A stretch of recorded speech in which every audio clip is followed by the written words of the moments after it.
Des migrants dans vos beaux quartiers. Alors ils étaient outrés, ils ont commencé à dire mais qu'est-ce que vous dites, on n'habite pas dans ce quartier-là, enfin Saint-Germain-des-Prés, tout ça c'était chaud. Et justement la gauche et la droite ils ont vraiment des conceptions différentes face à l'immigration, c'est moins qu'on puisse dire, puisque la gauche est immigrationniste. Oui. Et la droite, pour une partie immigrationniste aussi, puisque une bonne partie de la droite qui a rejoint Macron est immigrationniste, et la droite qui n'y est pas, c'est la droite conservatrice, c'est le Front National, et puis après tout ce qui est extrême droite, bien évidemment, en principe, et quoique là, ça dépend, parce qu'on assimile à cette extrême droite aussi des gens comme les gens de R ou les gens qui sont dans la dissidence, entre guillemets, la fameuse dissidence, qui sont pro-palestiniens et qui d'une certaine manière se suffisent de pas mal d'immigrés, mais ils sont surtout antisémites. Donc c'est à partir de là qu'ils se séparent. Ils rejoignent l'extrême droite par l'antisémitisme, mais ils s'en séparent par d'autres points. Et au niveau de l'immigration, ils sont quand même, ils s'adaptent bien à l'immigration actuelle, puisqu'ils en ont pas mal dans leur rang, les gens issus de l'immigration. Oui. Alors écoutez, vous n'avez pas du tout suivi notre discussion à ce sujet.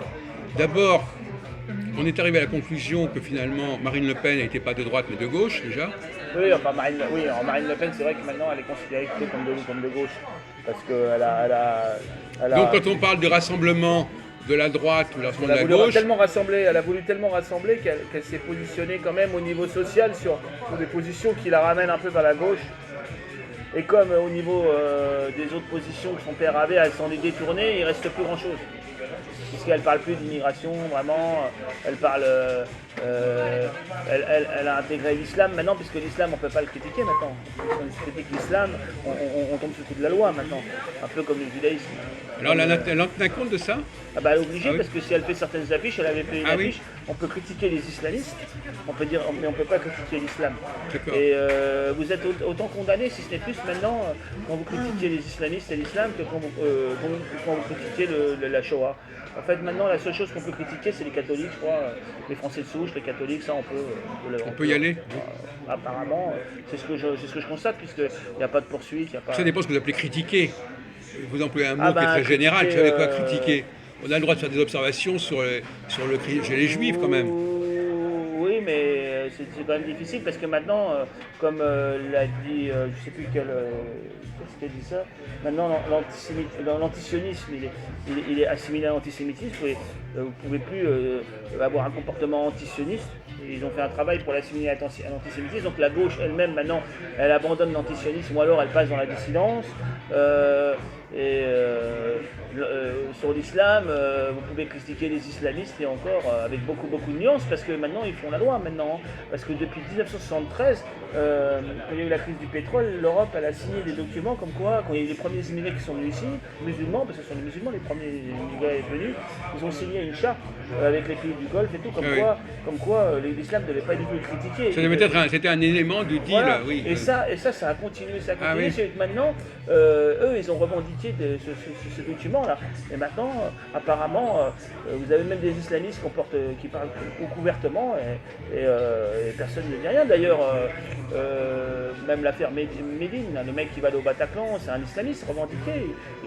Apparemment, il a plusieurs chansons. C'est nuancé, mais il y a quand même des chansons directement pro-islamistes, c'est ce que j'ai écouté moi, il y a des choses qui sont pour moi pro-islamistes. Bon. Ils l'appellent à la guerre au djihad, je suis peut-être mal compris, mais... Bon.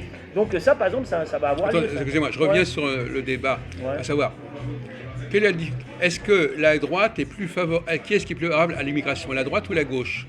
À l'origine, c'est la gauche qui est favorable à l'immigration, puisque c'est le Front Populaire, tout ça, même avant, déjà la gauche, l'ancienne gauche, avant la guerre, était déjà favorable à l'immigration.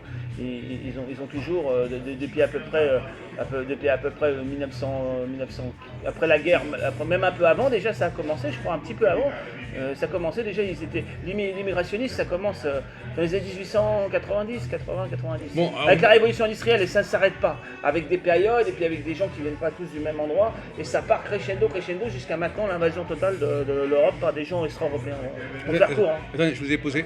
Alors, par exemple, c'est la gauche qui est promoteur de ça, parce que c'est toujours été la gauche, mais cette gauche, avant, elle était immigrationniste, mais c'est rien comparable avec maintenant. C'est-à-dire que le phénomène qu'il y a maintenant, dans les années 1890, n'était pas possible.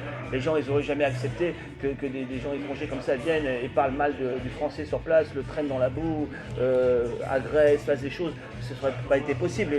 Ils auraient fait des mouvements sociaux tout de suite. Ils n'auraient jamais accepté. Maintenant, c'est une dégénérescence totale et c'est un remplacement. Bon, écoutez, alors, sur ce point, je ne suis pas d'accord avec vous, mais vous me posez un problème, effectivement.